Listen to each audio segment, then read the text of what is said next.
Bonjour, je suis très heureux de vous retrouver aujourd'hui pour vous parler d'un sujet qui est désagréable pour certaines personnes, puisque j'ai décidé de vous parler des défauts. J'ai une question justement pour vous. Est-ce que vous connaissez votre plus gros défaut? Celui qui vous caractérise le plus? C'est vrai, on a tous plusieurs défauts. Souvent, c'est notre mari ou notre compagne qui met le doigt dessus et qui nous en parle souvent. Mais on en a tous un gros, plus gros que les autres, celui qui revient le plus souvent. Est-ce que vous le connaissez? La seconde question, c'est est-ce que vous êtes prêt à le partager, à en parler avec les autres? Ça, c'est la seconde question. Parce que c'est vrai qu'on n'est pas forcément à l'aise avec ses défauts. On n'a pas forcément envie d'en parler. Et très souvent, bah, c'est quelque chose qu'on garde en nous. On n'ose même pas se l'avouer à soi-même. On n'y réfléchit même pas parce que c'est tellement désagréable de réfléchir à ça. On préfère nettement nos qualités.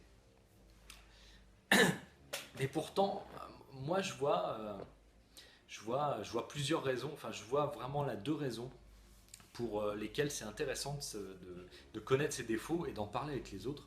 D'ailleurs, si vous regardez la vidéo jusqu'au bout, je vous parlerai de mon plus gros défaut, je vous le dévoilerai sans problème. Alors regardez jusqu'au bout, euh, vous saurez quel est mon plus gros défaut. Alors, quelles sont les deux raisons pour lesquelles je pense que c'est intéressant? La première, voilà, c'est professionnel, c'est que si vous faites des entretiens d'embauche, si vous avez déjà passé des entretiens, ou si vous êtes sur le point de le faire, vous savez que vous avez 9 chances sur 10 d'avoir une question du recruteur, la question qui tue.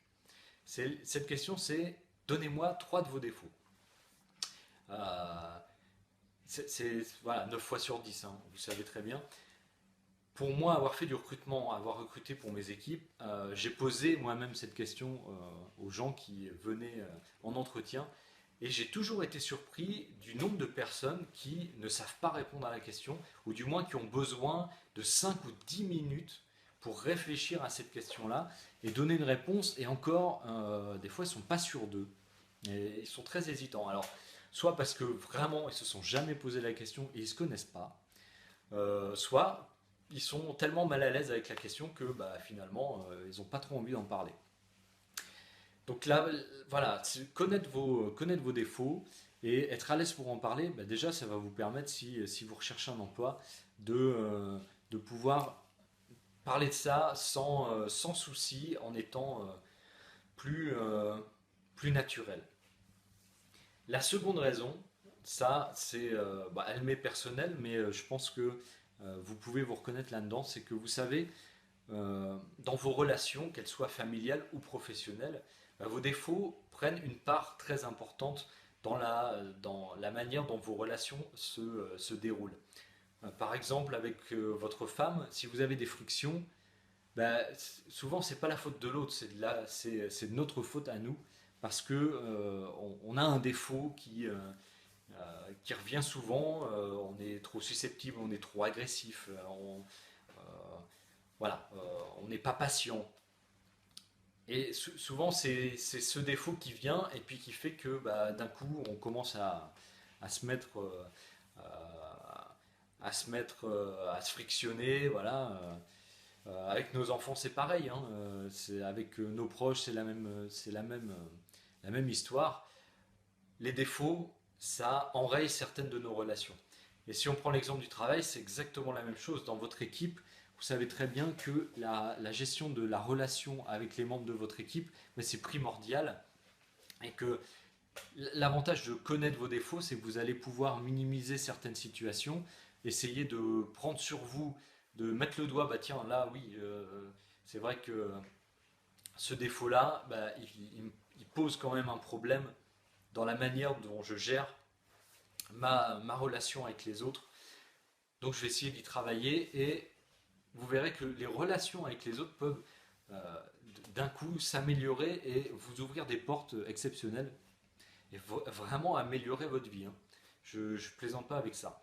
Mais le problème, c'est qu'on met souvent des œillères et on veut pas s'avouer ses défauts. Alors, je vous invite franchement à réfléchir à la question, quel est votre plus gros défaut? Mais d'abord, qu'est-ce que c'est qu'un défaut?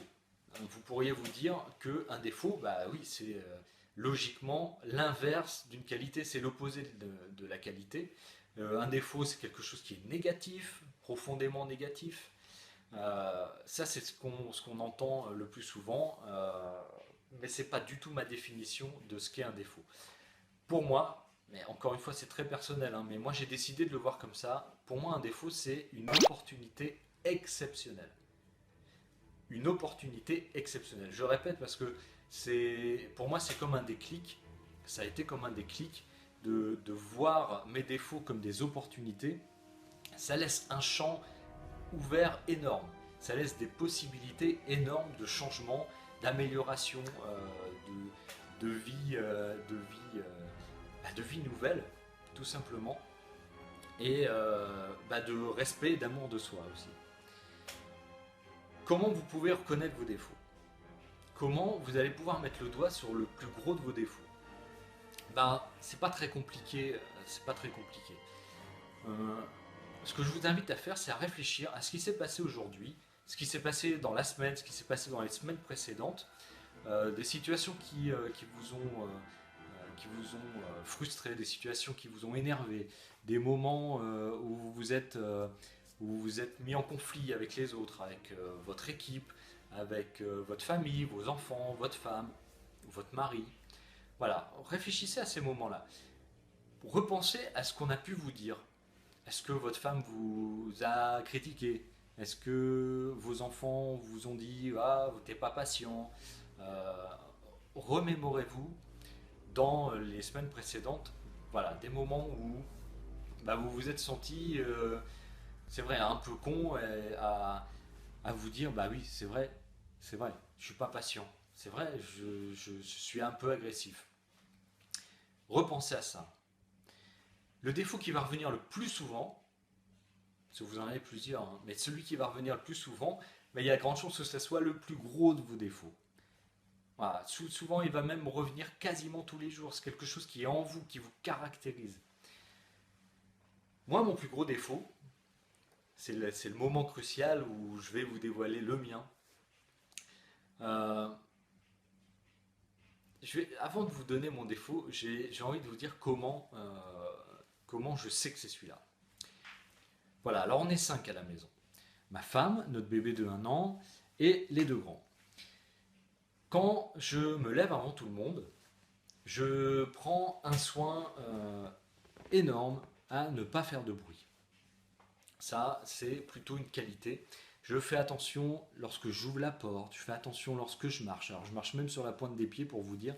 Je fais attention en descendant l'escalier.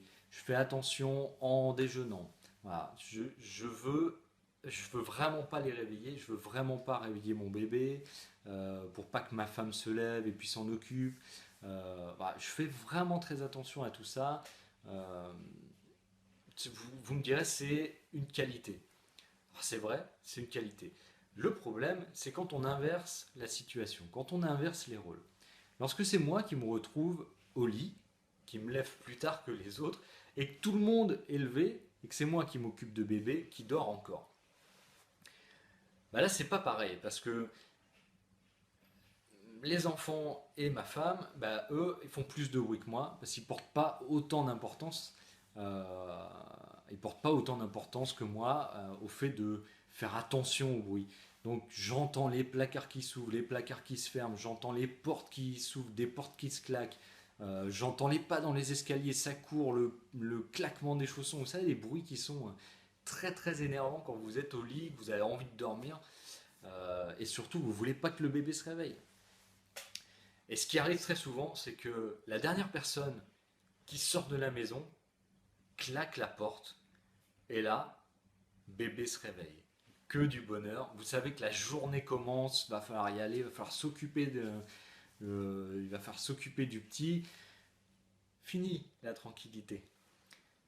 Et là, ce qui se passe en moi dans ces moments-là, c'est je suis d'une humeur massacrante. Je suis d'une humeur massacrante et je comprends pas, je n'arrive pas à comprendre comment on peut faire autant de bruit sans penser à ceux qui dorment. Alors je ne sais pas si mon défaut vous parle un petit peu, mais moi j'ai mis un mot dessus, c'est que je suis très exigeant. Ça c'est mon gros défaut, je suis exigeant, trop exigeant. Alors je suis déjà exigeant pour moi, hein. Euh, mais alors avec ma famille c'est encore pire, je suis encore plus exigeant. Et je comprends que ça puisse être difficile à vivre et que je puisse faire des petites remarques qui sont désobligeantes, des petites remarques agressives parfois. Voilà, mon gros défaut, c'est d'être exigeant. Je le sais, hein. Donc ce qui va me permettre maintenant de travailler dessus et ben, peut-être de réagir autrement, hein. Au lieu de lancer des petites réflexions, parce que de toute manière, je sais que dans une semaine ça se reproduira, dans 2 semaines ça se reproduira, le mois prochain ça se reproduira, parce que ça se produit tout le temps comme ça et qu'on ne peut pas changer les gens. Donc le seul moyen, c'est moi, prendre sur moi et d'essayer de changer et de minimiser mon défaut. Alors, vous, est-ce que vous avez un peu réfléchi à quel est votre défaut? Est-ce que tout ce que je viens de vous dire, ça fait remonter des petites choses en vous? Est-ce que vous êtes capable de me dire maintenant, tout de suite, quel est votre plus gros défaut? Est-ce que vous êtes capable maintenant, tout de suite, de le partager avec nous, avec tous mes contacts, et de mettre votre défaut en commentaire? Est-ce que vous saurez le faire? Je vous mets au défi. Je vous mets au défi. Après, ce que vous en ferez de votre défaut, ça vous regarde. Ça vous regarde. Vous êtes soit en mesure de d'améliorer les choses, de faire progresser votre vie, ou soit vous le gardez simplement pour vous. Mais au moins, vous aurez mis le doigt dessus et vous l'aurez partagé avec les autres. C'est déjà un premier pas. Est-ce que vous saurez le faire maintenant? Je vous invite à le faire dans les commentaires. Je suis très heureux d'avoir parlé de ce sujet avec vous. J'espère que vous ne m'en voudrez pas pour ce gros défaut qui est le mien. Si vous n'êtes pas abonné à ma chaîne, abonnez-vous. Si vous avez aimé cette vidéo, likez et partagez-la avec le plus grand nombre. Ça me fera énormément plaisir. Moi, je vous dis à la semaine prochaine maintenant. Je vous souhaite un très bon week-end et je vous souhaite une bonne journée.